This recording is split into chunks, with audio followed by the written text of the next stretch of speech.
Hello guys, आज की video में हम लोग टाटा मोटर्स लिमिटेड स्टॉक का यहाँ पर रिव्यू करने वाले हैं। ये स्टॉक अपने ऑल टाइम हाई से लगभग 32% फॉल हो चुका है। इसका रीज़न हम लोग यहाँ पर जानने की कोशिश करेंगे और आप लोगों को यहाँ पर रुकना चाहिए, एग्जिट कर देना चाहिए या फिर बाइंग का ये आप लोगों को सिनेरियो बन रहा है, तो इसके बारे में हम बात करने वाले हैं। आप लोग वीडियो को बिल्कुल भी स्किप मत कीजिएगा और अगर आप लोग हमारे यूट्यूब चैनल पर नए हैं और अभी तक सब्सक्राइब नहीं किया तो सब्सक्राइब कर दीजिए और वीडियो को भी लाइक कर दीजिए, क्योंकि हम आपके लिए ऐसे ही अच्छी वीडियोस लाते रहते हैं।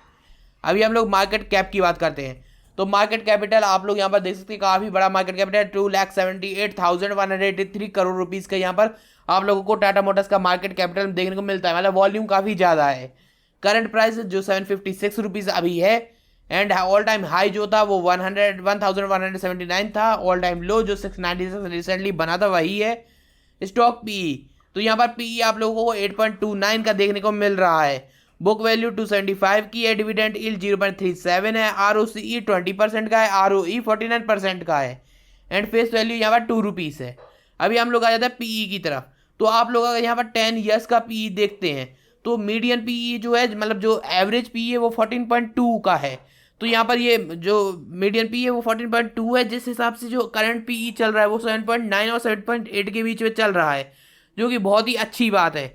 अभी आप लोग अगर यहाँ पर एंटर करते तो आप लोगों को काफ़ी कम पीई में ये स्टॉक मिल रहा है, लेकिन मैं यहाँ पर एंटर करने की रिकमेंडेशन बिल्कुल नहीं दूंगा।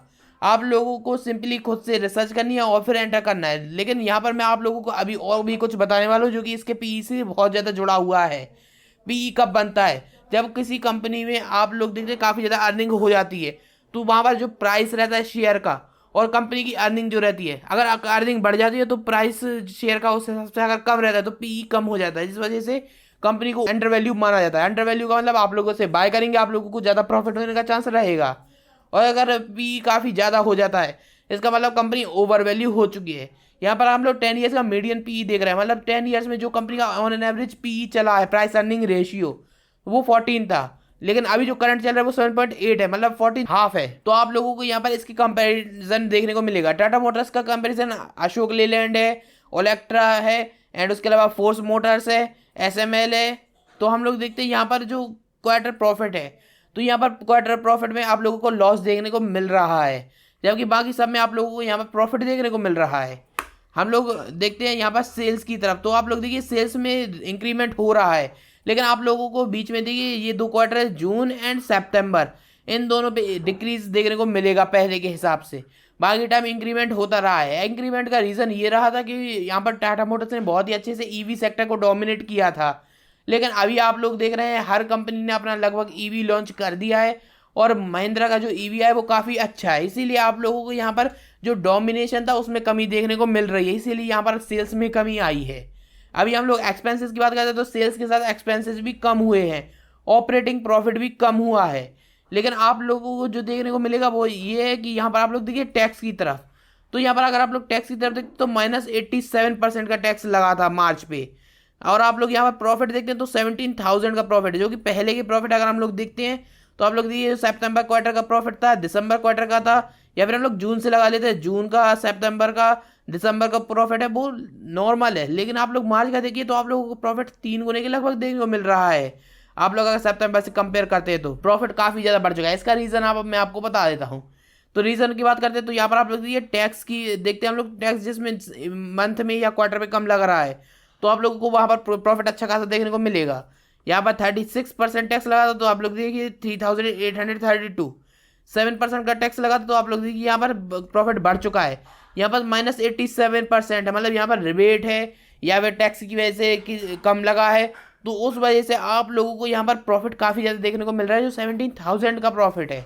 इसी वजह से पीई में काफ़ी ज़्यादा अंतर आया है। जो आप लोगों को पीई देखने को मिल रहा है 7.8 के लगभग का, तो वो पीई का रीज़न यही है। बाकी यहाँ पर आप लोगों को कोई भी ऐसी कोई खास ग्रोथ कंपनी में देखने को नहीं मिली है। कई लोग सोच लेते हैं पीई कम है तो कंपनी में ग्रोथ हुई है, ग्रोथ कुछ नहीं हुई है। आप लोगों को सिंपली यही देखने को मिल रहा है कि यहाँ पर टैक्स कम लगा था, उस वजह से पीई यहाँ पर बहुत कम हो गया है, क्योंकि अर्निंग बढ़ गई है उस यहाँ पर मार्च क्वार्टर की।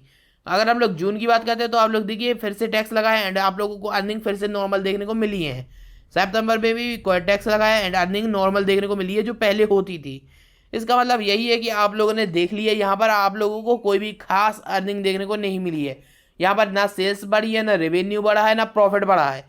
सिंपली टैक्स कम लगा है, उस वजह से प्रॉफिट एक टाइम बढ़ गया है। बाकी यहाँ पर कोई लॉन्ग टर्म के लिए ग्रोथ देखने को नहीं मिल रही है। इसलिए जो आपको पी कम देखने को मिल रहा है वो हो सकता है कई लोगों के लिए ट्रैप बन जाए। इसलिए आप लोगों को हमेशा एक बार चेक कर लेना चाहिए ये पी कम है तो क्यों है। अभी हम लोग सेल्स पे आते हैं तो आप लोग सेल्स देख सकते हैं, यहाँ पर आप लोगों को सेल देखने को मिलेगी जो कि रेगुलर इंक्रीज हुई थी। एंड नेट प्रॉफिट की बात करते हैं, नेट प्रॉफिट आप लोग देखिए यहाँ पर अगर हम लोग 2023 का देखते हैं तो नेट प्रॉफिट 2000 था, जबकि मार्च 2024 का देखते हैं तो 31,000 का प्रॉफिट था।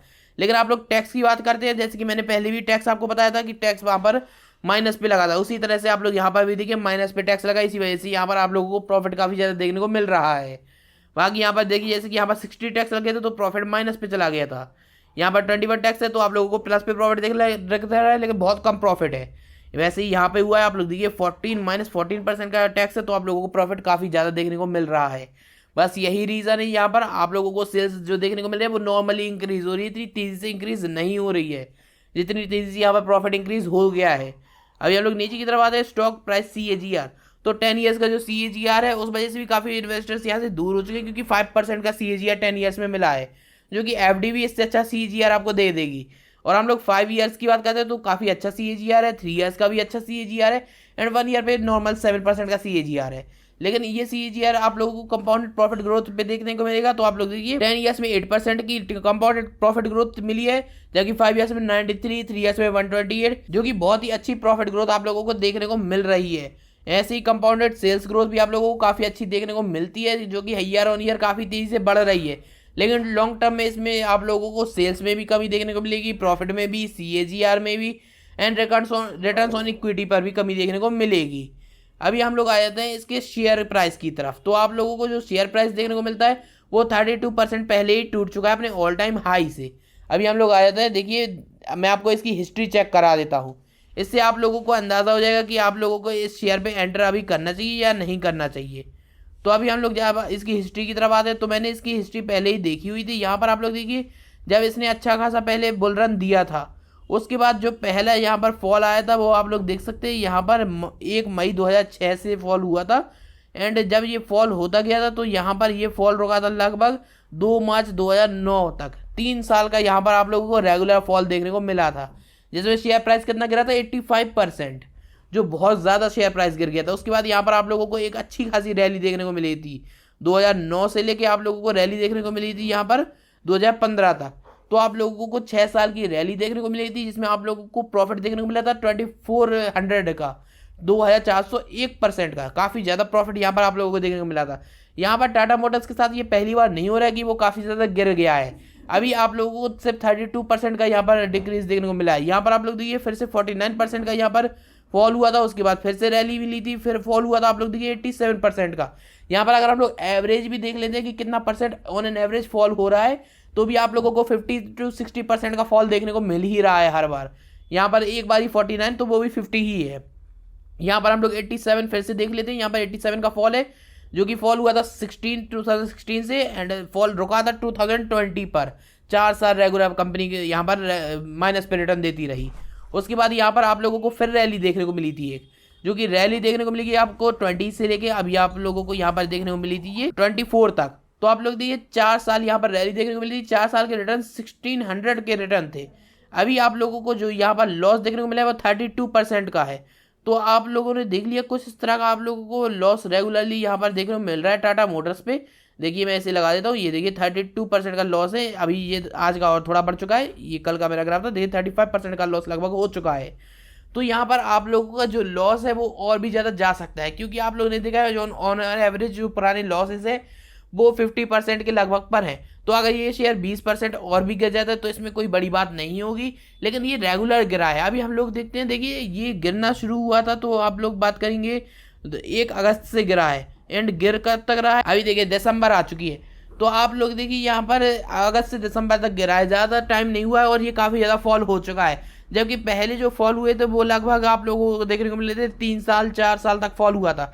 अगर ये फॉल आप लोगों को 6 महीने का भी देखने को मिलता है तो ये बहुत शार्प फॉल हुआ है, इसीलिए ये यहाँ से तो रिकवर करने का काफ़ी ज़्यादा चांस है। लेकिन ये रिकवर इसलिए नहीं कर रहा है और ये इतना शार्प फॉल इसलिए आया है क्योंकि अभी जो JLR सेक्टर है जिसमें टाटा मोटर्स को सबसे ज़्यादा रेवेन्यू मिलता था। JLR मतलब Jaguar, land rover and range rover. ये इंडिया पे तो नहीं चलता है, लेकिन ये जो फॉरेन मार्केट है वहाँ पर काफ़ी ज़्यादा चलता था। लेकिन अभी JLR सेक्टर में बहुत ही ज़्यादा आप लोगों को मंदी देखने को मिली है। आप लोगों ने जैसे कि देखा है जैगवार का जो नया मॉडल आया है तो वो काफ़ी ज़्यादा लोगों को पसंद नहीं आ रहा है, लोग उसकी बुराई कर रहे हैं। इस वजह से हो सकता है अभी कुछ टाइम के लिए यहाँ पर काफ़ी शार्प फॉल देखने को मिले। लेकिन हाँ, टाटा मोटर्स आगे से रिकवर जरूर कर सकते हैं, क्योंकि पहला मॉडल है अभी जो जैगवार का आया है, उसके बाद रेंज रोवर भी कुछ नया करके आएगी। एंड जैगवार में भी आप लोगों को नए चेंजेस देखने को मिलेंगे टाइम के हिसाब से। जो नेक्स्ट मॉडल्स आएंगे हो सकता है लोगों को पसंद आने लगे और आगे इसमें फिर से हाइप बन जाए एंड आप लोगों का यहाँ पर फिर से प्रॉफिट देखने को मिलने लगे। बाकी ये फॉल पहले भी हुए थे, जो अभी हो रहा है। तो टाटा मोटर्स है तो अच्छी कंपनी। यहाँ पर अगर आप लोग बाइंग करना चाहें तो ये आप लोग अपनी रिसर्च करिए, क्योंकि मैं यहाँ पर कोई रिकमेंडेशन नहीं दूंगा। यहाँ पर मेरा 50-50 है। मैं तो यही समझता हूँ कि आप लोग अगर इसे लॉन्ग टर्म के लिए होल्ड करना चाहें तो आप लोगों को प्रॉफिट होने का काफ़ी ज़्यादा चांस रहेगा। लेकिन अगर आप लोग यहाँ पर शॉर्ट टर्म में कोई गेन करना चाहें तो अभी तो आप लोगों को गेन होने का कोई चांस मुझे नहीं दिखता है। सो गाइस, अगर आपको वीडियो पसंद आए तो इसे लाइक कीजिए। ऐसी ढेर सारी वीडियोस की नोटिफिकेशन तुरंत पाने के लिए हमारे यूट्यूब चैनल को सब्सक्राइब करने के साथ साथ दिए गए बेल आइकन में क्लिक करके ऑल में टर्न कर दीजिएगा। सो गाइस, मिलते हैं नेक्स्ट वीडियो में। Good bye.